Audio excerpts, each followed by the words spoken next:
afraid. Man, it is so crazy to see them actually come out and try this. When this has already been disputed, when people are already seeing through it, when I've been talking about this for a long time, it's crazy to see Geoff Keighley personally go mask off and try to push the narrative that the PS2 has secretly sold 160 million units, which is significantly more than what it had been reported to have sold when it ceased production in 2012. Right? Sony is straight up making up sales numbers in order to stay ahead of the Nintendo Switch. And Geoff Keighley is going along with it, just like he went along with the fake Palworld numbers, right? That game did not sell 18 million units or whatever they tried to say. Geoff Keighley is complicit with corporate fraud. Sony is straight up lying to their investors about how much some of their products are selling. And Geoff Keighley is desperately doing everything he can to justify this behavior to the customers, right? His role is to go on stage during the Game Awards and call like the Sony PlayStation 2 the most popular gaming platform of all time, which is not and never has been true, but has been a pervasive myth over the past 25 years. Even though like the Wii surpassed it, the DS surpassed it, the Switch has surpassed it. Like the PS2 is not and never has been that big of a deal, in spite of what the gaming media and Sony have been telling people. The PS2 was never relevant the way that the gaming establishment tries to present it as. No, people don't remember the games on that thing. Yes, all the big major titles on that thing, including Final Fantasy X, Devil May Cry, Grand Theft Auto San Andreas, most of the games on that thing are extremely overrated and pale in comparison to Nintendo and Xbox titles, right? The PS2 was only ever relevant because of the DVD player. And this is something that anybody who owns a PS2 will tell you. Like, you can look at old PS2 libraries and see just how like sparse most people's collections are, right? You can see just how most people like primarily bought like sports games and stuff like that. Sports games that had better alternative, that were better on other platforms, right? Like the PS2 was nothing special. I know because I own one, okay? So when you see this happen, when you see Geoff Keighley like come out and do this, trying desperately to push this myth that the Sony PlayStation 2 was some huge juggernaut in gaming, like let it be known what the purpose of all this is. The purpose of it, much like the Game Awards itself, is to downplay the success of Nintendo consoles. The gaming industry is bending over backwards right now to deny the reality that the Nintendo Switch is far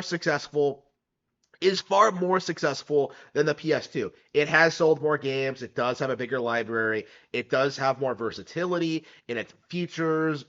People play it more, right? The Switch is by far more successful than the PS2, but good luck getting anybody to admit it.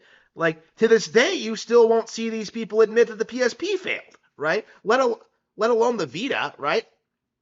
Like, when you see like how these people behave and how they act and how they treat like Nintendo IPs, like I believe you can straight up find like Geoff Keighley on camera complaining about people like being excited about like Donkey Kong Country Tropical Freeze back when it was coming out, right? Remember what that was like in the VGXs, about how that game was presented as if it was like a major disappointment and that No Man's Sky was far superior? That was entirely a Geoff Keighley thing, right? Geoff Keighley has been shilling No Man's Sky for the past 10 years over all of these great Nintendo games. He would rather nominate No Man's Sky for the Game Awards and have Sean Murray on stage than like acknowledge Mario and Luigi Brothership as a great game, right? Acknowledge The Legend of Zelda Echoes of Wisdom as a great game, right? He will do everything in his power to deny reality and try and gaslight people into thinking that No Man's Sky is some great, amazing title, right? That's what we've been seeing for the past several years, right? Probably for his entire career, but definitely for the past decade, is Geoff Keighley bending over backwards to try and hype up Sony as some major player in the gaming industry, when in reality, they've been falling off since the PS3 came out, right? You know, with the PS2, at least people owned it, right? People would buy games for it, right? It wasn't like super popular or anything. Like it wasn't blowing anyone's socks off. Like, you know, no one really liked the PS2, but they would own it because like everyone else owned it. That ended with the PS3, right? The PS3 was a disaster. It was a failure that wiped away all the profits that Sony made on the PS1 and the PS2, right? It was over when the PS3 came out. And yet, to this day, the the game journals don't acknowledge it, right? You've never seen Chad Wharton come out and say like, I was actually wrong, guys. The Wii was way better. It got me way more honeys. Like, you've never seen anybody like admit that, right? You've never seen that happen. Instead, people have like religiously stuck with PlayStation for the past almost 20 years, like trying to pretend that The Last of Us was some huge killer IP, that Killzone Shadowfall was great, that Horizon Zero Dawn was great, that Astrobot was great, the most recent example of this, instead of just acknowledging like basic reality that Nintendo does everything better.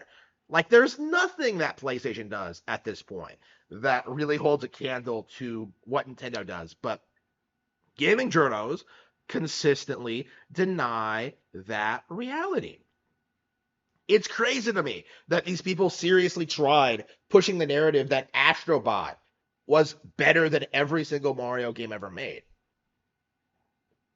And what's more insane is just how quickly they dropped the narrative the instant they realized that was never going to work. Like, like this is the same kind of thing. If we push back against Geoff Keighley enough, we should be able to disprove this notion that the Sony PS2 has mysteriously sold over 10 million units after ceasing production, right? That doesn't make any sense. It it was completely made up.